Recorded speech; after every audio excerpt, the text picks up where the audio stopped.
Are you ready to learn about the invisible battles happening inside every object around you? Let's talk about stress and strain, the two concepts that explain why things stretch, bend, or go snap. What is stress? It is nothing but the pushback. Have you ever tried to squeeze a thick sponge or pull a heavy backpack?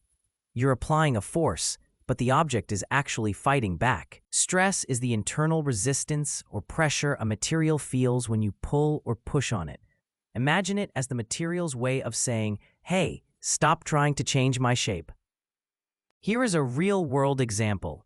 Think of sitting on a wooden chair. Your weight is the force, and the wood fibers inside the chair are under stress as they hold you up without breaking. Why it matters. Engineers need to know how much stress a material can take so that buildings don't crumble and elevators don't fall.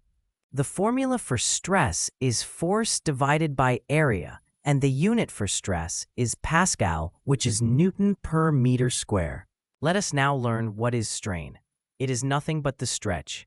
In other words, strain is how much something stretches or squishes from its original size. Strain is just a fancy word for how much an object actually changes shape or deforms because of stress. Think of it like a percentage of how much it's stretched or squished. Here is a real-world example. When you pull on a piece of taffy or a rubber band, the amount it gets longer is the strain. If it stretches a lot, it has high strain. Why it matters?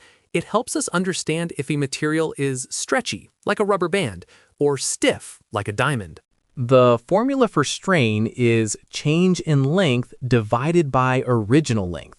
And there is no unit for strain. It's a ratio, so it's unitless.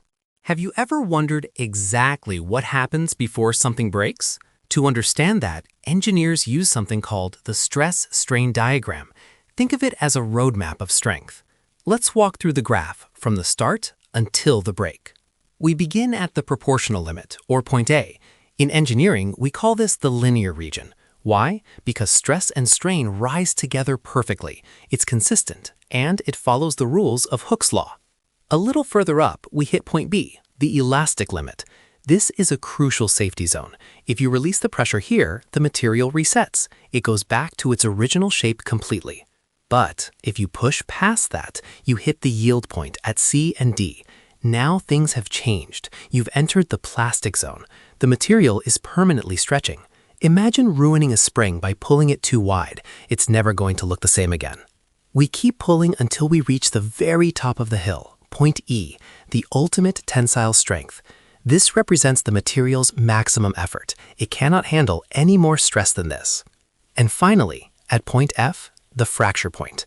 The structure fails and the material breaks in two. It's a complex graph, but you see it every day.